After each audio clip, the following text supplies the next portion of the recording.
simply because I've been engaged in some rather delicate work on behalf of our cousins in the United States, and it's been quite a dangerous work, is that we have been exposing the biggest corruption story in the history of the world, which is basically concerns the derivatives operation.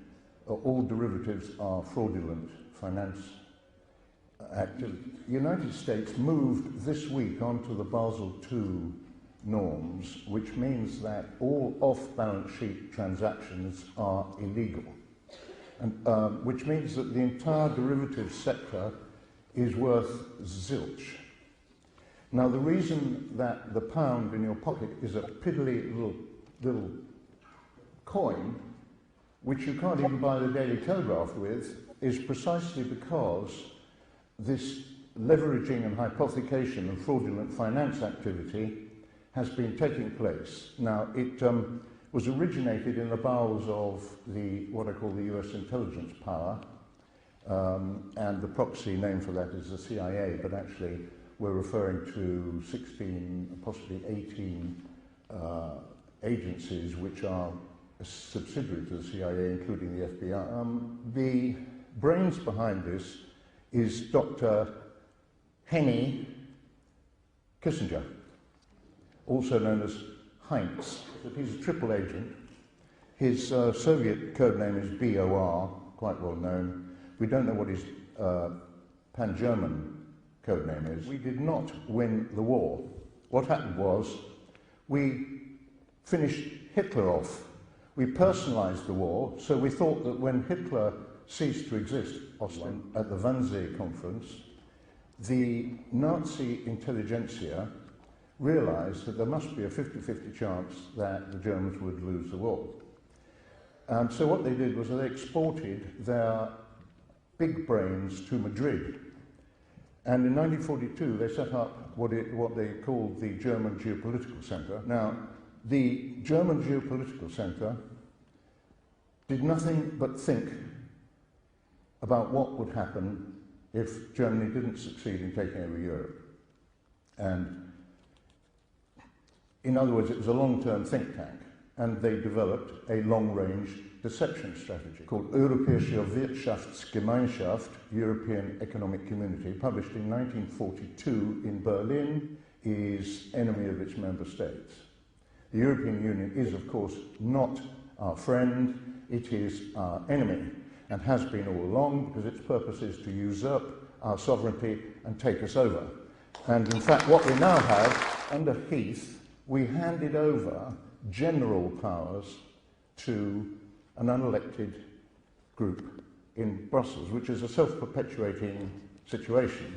And the real problem with this enemy of ours is that it is on autopilot. The problem was, or has been, that the people running the criminal finance, including, of course, the criminal enterprises, and by the way, I have referred to Citibank and other very large banks in the United States as criminal enterprises for the last 2.5 years, and I'm still walking.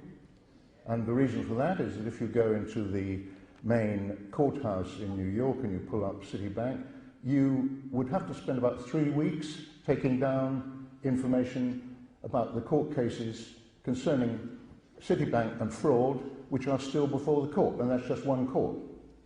Anyway, what happened this week is that the Chinese have made available to the United States, or to the Federal Reserve, 10 metric tons of gold. It's been loaned to them. It's a sort of loan, but of course there are huge strings attached. And it's no coincidence that Hillary Clinton, who is up to her neck in this corruption, as you will know from the Clinton background. In fact, what we're talking about is a two-pronged attack on the main enemy. The main enemy, according to the Germans and the Soviets, is Britain and the United States.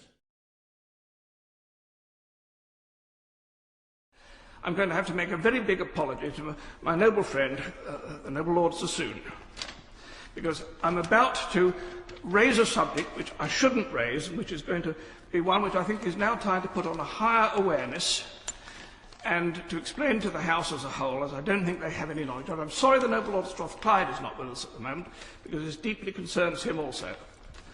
But for the last 20 weeks, since yesterday afternoon, I have been engaged in a very strange dialogue with the two noble lords, in the course of which I've been trying to bring to their attention the willing availability of a strange organisation which wishes to make a great deal of money available to assist the recovery of the economy in this country.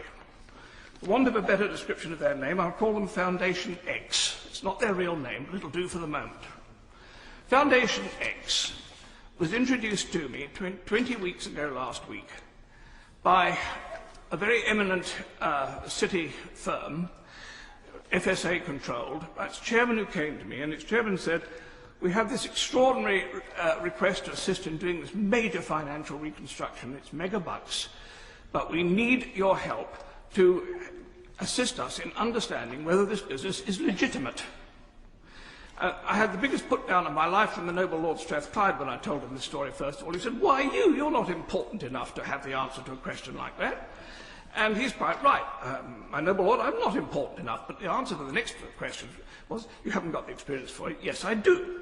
I have had one of the biggest experiences in the laundry of terrorist money and of funny money that anybody's had in the city. I've handled billions of terrorist money. Not into my pocket.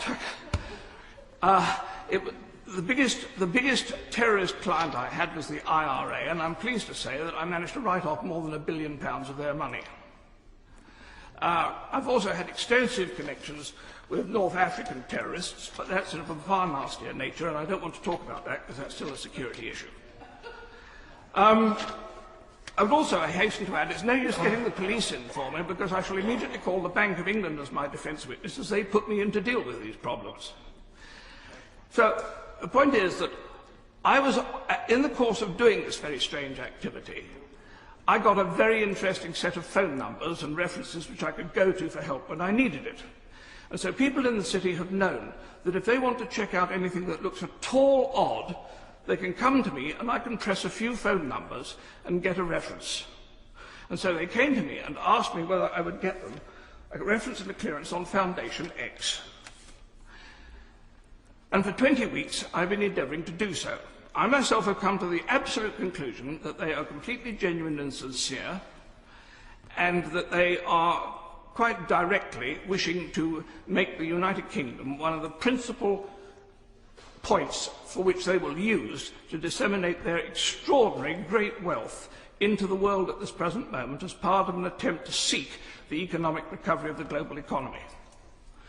And so I made the phone call to my noble friend Lord Strathclyde on a Sunday afternoon. I think he was sitting on his lawn, poor man.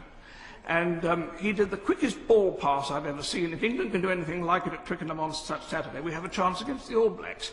And the next thing I knew, I'd got the noble Lord Sassoon on the phone instead.